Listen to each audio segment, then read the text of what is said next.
Welcome to another episode of The Offspring of a Single Mom, a podcast where I talk about the chapters of my life softly, honestly, and from the strength I learned from the woman who raised me. Speaking of strength I learned from the woman who raised me, cheers to the woman who raised me and to the woman I'm becoming. Happy International Women's Day.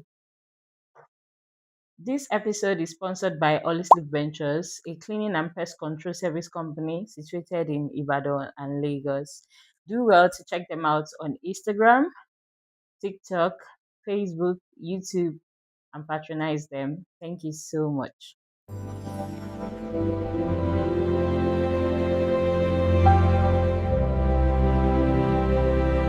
So I'd like to talk about my moving from Nigeria to Ghana, and Easy actually inspired this video. I saw her video recently talking about how dangerous Nigerian men abroad are. Hmm. Yes, Nigerian men abroad are very dangerous, and the abroad I went to was not UK or US or Europe. It was even Ghana, just Ghana here. And I can tell you for a fact that yes, you're safer with an outsider or a foreigner in a different country than your fellow Nigerian men. It's crazy. Anyway, when I was moving to Ghana, I had this friend. His name was Timmy. God rest his soul. He's late now. He was the only one I confided in that I was relocating, for school, blah, blah, blah. As excited as I was 16 years old. He told me that, oh, he has a friend in Ghana, like a brother to him. You call them, probably tell them to pick me up and all of that. And, I was like, okay, cool. Like, I just need a place to stay till I go to my school, like the next day or so. So they were like, okay, fine. Like, where they are staying is not even far from the car park. Give me the person's number. And I said, okay, I was going to reach out to the person when I get there. Unbeknownst to me, that they had a plan.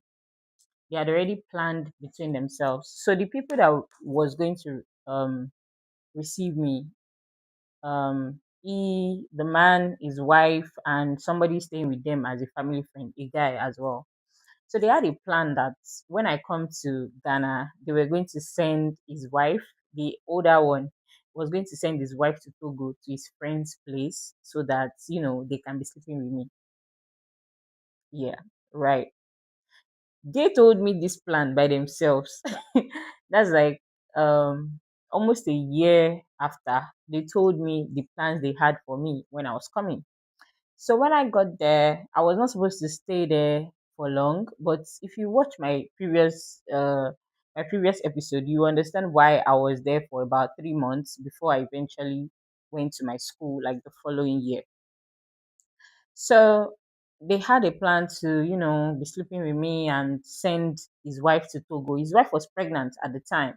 So he sent his wife to Togo after like 2 weeks of my arrival because when I came, young and naive, when they saw me, I was not what they were expecting. They were thinking maybe it was one girl from Nigeria that is probably already sleeping around and, they can just be taking advantage of her. But getting there, they were shocked. Or maybe it was just God. So their plans changed. He said after he saw me, he was like, this is not the kind of person that we are expecting. Oh, like, okay, lele, this one is a very small girl now. That is not the kind of person that we're expecting, that they can't do that to me.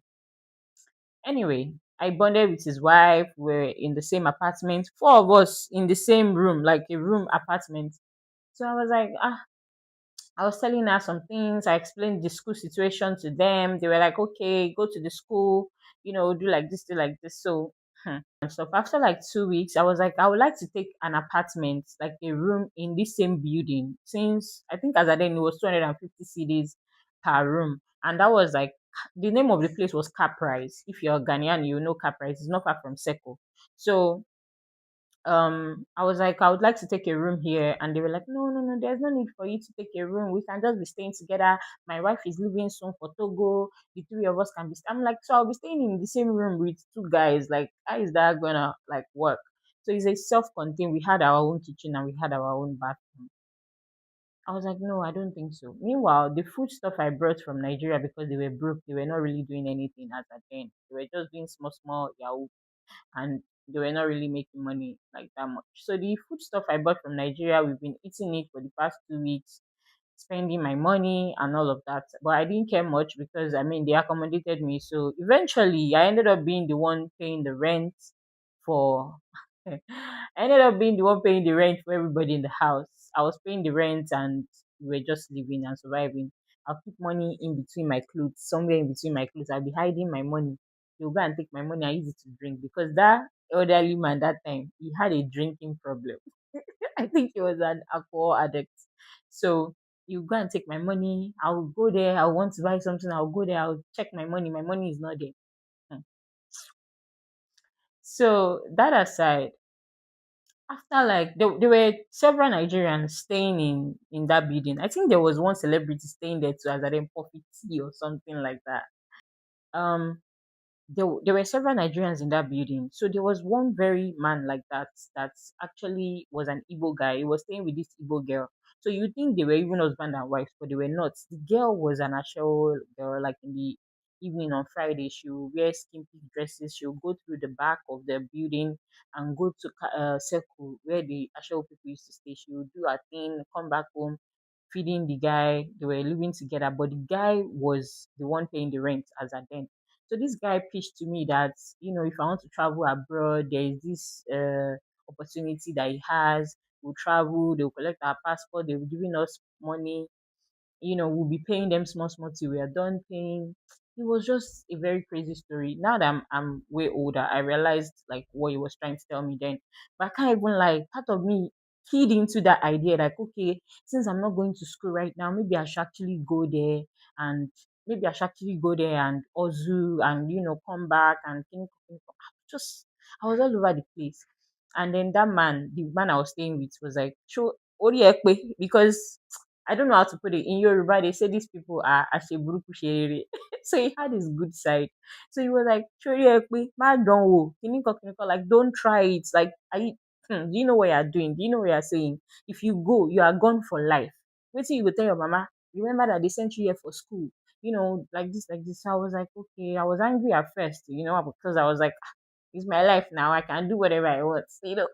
But he was like, no, no, no, no, you can't do that. I can't even let you do that. In short, whenever you have like a child abroad, please tend to them, especially in a foreign country. Book that flight ticket, no matter how expensive it is. Go visit them, show up for them, send them money. You can never send too much money to your children, especially when they are in school. And especially in a foreign country, book that flight ticket, show up for them, book that bus ticket, go and see your children. This little small gesture can keep them on track, make them feel supported, and just, they will even want to do more, impress you, and say, oh, my dad and my parents are spending so much, my mom is spending so much on me. I need to not disappoint them. These things matter. These little things matter a lot. They say things like, can anything good come out of Nazareth? I come from a very small and significant place in Igbo Motorowa, and where they still use stove and lanterns in 2026. They still shit in the same water they drink and they used to cook.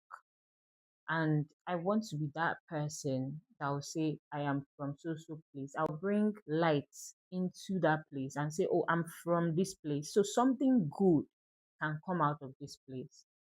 When I tell you that, if not for the values and the fear of God that my mom has instilled in me, and I know where I'm coming from and I know where I'm going, I could have gone astray. A lot of things went wrong when I was in Ghana. I could have gone astray. In 200 level, there was recession. A lot of people dropped out and they could not go back to Nigeria because they don't want to tell people, they're ashamed to tell people that, oh, like I can no longer continue paying my school fees, I'm dropping out. Some people don't even know how to tell their parents. A lot of girls ended up becoming a prostitute. They didn't go back to school. They didn't even go back to Ghana. They didn't go back to Nigeria, rather. They're probably still in Ghana as we speak. Or maybe they've gone to another country, continued from there. So many things went wrong. Like I just want to use this opportunity to also thank everybody that assisted me, that encouraged me. I met a good number of people that encouraged me. They had no business helping me, but they would help me, send me money, encourage me. There was one man like that. I met him on the bus. Anytime he's coming from Nigeria, he will call me. He will say I should meet him in front of my school. He will drop Nigerian provisions for me. He's Ghanaian, by the way. He will drop Nigerian provision for me. He never asked me for anything. At some point, I was thinking like, is this man going to, but till today, he never asked me for anything. We don't even speak anymore. He had no business helping me, but he helped me. I just feel like God has never let me down. He always turns up for me at my lowest. At my lowest, God always shows up. If you remain small like this, make I go astray, God will just send somebody. God will just send somebody.